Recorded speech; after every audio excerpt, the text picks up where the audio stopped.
Okay, so my favorite anime movie of all time. Shocking. Totally shocking. This movie, as I talk this movie, I'm gonna try to, there we go. Came out in 1994. I was 3 years old, man. And I've been told it was the first movie I saw in movie theaters that I think that I connected with. I think I liked some other ones, but why is my nose always freaking itchy? Um, I was told it was the first movie I ever saw, and I became obsessed with The Lion King as a little kid. I had the slippers, the backpack, the pajamas, the toys, not all the toys, they were expensive. VHS, the soundtrack, the sheets, the pillowcases, the Halloween costume, the probably cup, the McDonald's or Burger King toys, anything Lion King, I loved. Um, if some of these Disney movies kind of like, if you don't know it, it's hard to justify kind of recapping it a little bit, but this is this is probably the worst special edition DVD they've put out. One of them was the first one they put out, and I hate the Morning Report song. It was a misstep for them. They shouldn't have done it. You can have it without it, and it should be wonderful. There's not great extra features in it. There's no like making of or anything like that. There's cool like safari thing, but it's dated now because of CGI and stuff. But the movie itself is beautiful and gorgeous. I'm not a big 3D person, so I didn't see it in 3D. I was just, no. It doesn't need to be in 3D. It's about a little boy cub named Simba. That's him as a baby. Right there. I don't want to tip over. Right there. That's him as a grown up. And he's the prince of the Pride Rock. It's really hard to look at the little camera. That's why a lot of my videos I'm looking weird. It's because I'm looking at the screen it's showing me. Who is born basically, it's basically him a little bit. But basically he's growing up, he's going to be king of Pride Rock. His dad, Mufasa, and his mom, Sarabi, are raising him and all that. And his uncle Scar wants to be the king. He doesn't want Simba to be the king. He always jealous of Mufasa. There's books, there's stories, there's all this stuff about the before the Lion King with Mufasa and Scar's kids and Sarabi and Serafina, who is Nala's mom. They never say it. Nala's mom's name is Serafina. And it's assumed that it was just a rogue or something as Nala's dad. But in real life, Nala and Simba would be brother and sister. Just saying. But basically Scar has a plan to kill Mufasa and Simba because he's tired of being the brother. He wants to be king. Hangs out with the hyenas, who are Cheech Martin is Bonsai. Shenzi is Whoopi Goldberg. I'm pretty sure. Where are you? Yeah. And Jim Cummings, if anybody knows any animation voices, Jim Cummings is amazing. Is Ed. He just laughs. And he does partly Scar, a song a little bit. And they're his kind of lieutenants for the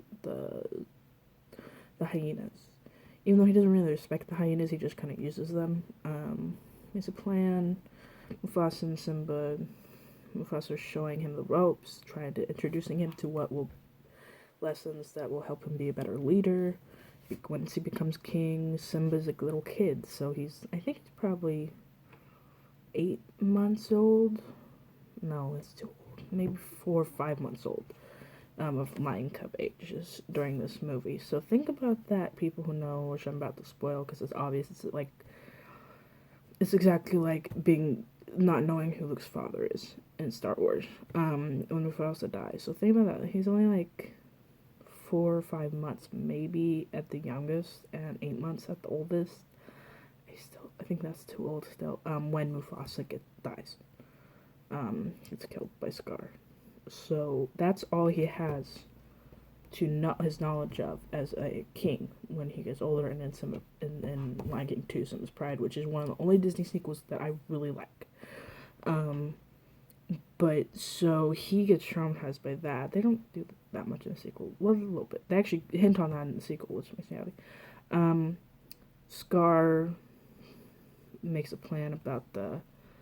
First, he wants the hyenas to kill Simba. They screw up. He kind of teases Simba. He's like, well, you're not brave enough to go to the elephant graveyard. Of course, Simba's a little boy, and girls are stubborn too. And he takes Nala because Nala's his best friend, and Nala's awesome. It sucks that she's not considered a princess or a queen. She does, like, just because she's not human, basically. If she was human, she'd be considered a princess. She's awesome. But she's tougher than Simba a bit, and they go and they get with Zazu, because Sarabi's like, you gotta take Zazu, who's Rowan Atkinson, by the way. A lot of people don't know that. He's not in the sequel. He's one of the few actors who didn't reprise his role in the sequel. My grandma don't like Rowan Atkinson's comedy style, so when I told her that, she's always shocked because she forgets that she's not even that old. And they get in trouble when the hyenas show up, but Mufasa saves them in time. Scar makes a new plan with the wildebeest. Wildebeest? Yeah, it's wildebeest to trample Simba and Mufasa. And it basically works, only that Mufasa gets there in time and saves Simba, and he just picked the wrong place to try to save himself, and Scar was there, so Scar knocked out Zazu. I'm just gonna recap the whole damn movie, apparently.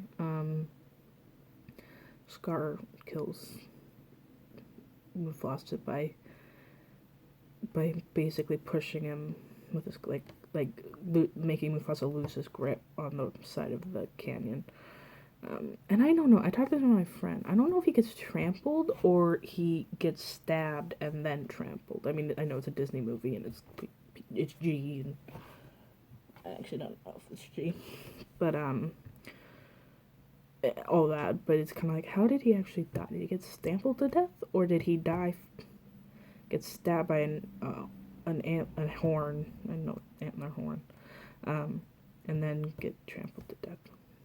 It's really sad. Simba finds him successful, he runs away, Scar tells him to, the hyenas go after him, he gets away, he meets Timon and Pumbaa, who, on the bottom? Yeah.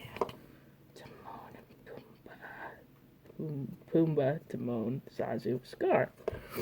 And Jeremy Irons voices Scar, okay? Like, when I was little, he scared the shit out of me, and I hated him. And then I got older, and I realized that he is the best voice in the universe. He's my favorite voice in the world, is Jeremy Irons. And Scar, even before I figured that out, when I got older, I realized that I really did like Scar. He is sympathetic a little bit, and I don't know, he's a good villain. He's my favorite villain. It's my favorite. Again, people who love their certain Disney movies, usually the hero and the villain are their favorites of that. But I don't know, it's just, I think the fact that, I don't know, he's just so sad. And when he does become king, he doesn't do anything. Of course, that's what happens. I'm not editing. I'm almost 10 minutes into this thing. He doesn't know what to do. He just does what he wants to do. He never got taught how to be a king. He just wanted to be king. So the Proud Lands go to hell because there's too many mouths to feed, and the animals know it. And there's a drought and all this stuff. And meanwhile, Simba's back eating bugs, which does not make any sense of how he's so big and strong and powerful. He'd have to eat like 5 billion bugs a day. In my opinion. Hanging out with Timon and Pumbaa, trying to forget his past. Nala shows up. Beautiful line. Nala. Grown up Nala just talks some sense into him, and he loves her, and they do it. They do it. But he's still, it's just painful for him to even think about going home. Rafiki shows up. and shows him his father's like spirit live in the sky, basically. And Mufasa talks to him about what he's forgotten, and he goes home and he faces Scar, and it's let out that Scar killed Mufasa. Movie ends, and Scar gets eaten by hyenas. Actually, Simba doesn't kill him, but Simba takes his place as king of Pride Rock. I mean, that's why I'm like, he needed more teaching. I have a feeling Sarabi might have taught him a lot in between the first and the second one. She's not in the second one, apparently. I thought she was for like a second. Maybe that was Serafina. I don't know. But it's a classic movie. It's beautiful. The animals, the landscape, the music, the characters. Simba's my favorite Disney character. More. I'm getting notifications, and this video sucks. Okay. And it does it again because I'm in a different position, and people are gonna love this. I know it. As a kid, I liked Kid Simba more than Grown Up Simba. I didn't like Grown Up Simba. Now I get it. Simba's still my favorite character. Grumpy is my favorite character to have things on. Like, I love Grumpy. And I love Simba. And I love Scar. Like, I love Nala. I love Sarabi, Mufasa. I love them all. There's not a character I don't like in this movie. Yeah, probably. And the fact that freaking James Earl Jones is gonna be Mufasa again makes me so happy. Like, I basically said, if Jon Favreau messes up the like the remake he's making, I love the Jungle Book. I've said it in the Jungle Book. But if he screws up the Lion King, I'm giving him a lot of leeway. I'm just don't mess it up. If he messes up, I'm not gonna watch another movie he's making. And I love him as a director. He's a great director. He makes different things all the time. It's wonderful. But you screw up the Lion King, I'll never have faith in you as a director ever again. And the fact that I love that why did I say Daniel? I'm done. Donald Glover is Simba makes me happy, and the fact that James Earl Jones is Mufasa makes me happy. Like, people go, oh yeah, he's Darth Vader. I'm like, he is Darth Vader, but Darth Vader is a very angry, dark character, and if James Earl Jones in commercials or voiceover or anything, and he's happy or chill or nice, my ears literally go to heaven because I'm like, it's Mufasa, not Darth Vader. Like, that's the thing. This was gonna be. I thought it was gonna be quick. It's a long one. And the fact that where is she? She's awesome. Madge Sinclair is Sarabi. She passed away before the sequel and all that. That her and James Earl Jones were husband and wife, and Coming to America was awesome. Nathan Lane's Timon. Ernie Sabel is Pumbaa. Moira Kelly is Adult Nala. I said everybody, right? I always say Cheech Martin when it's Cheech Marin. I don't know why. And then Jonathan Taylor Thomas is young Simba, and Matthew Broderick's adult Simba. Sex that we can't de-age. Jonathan Taylor Thomas. But yeah, Lion King, man. It's so good.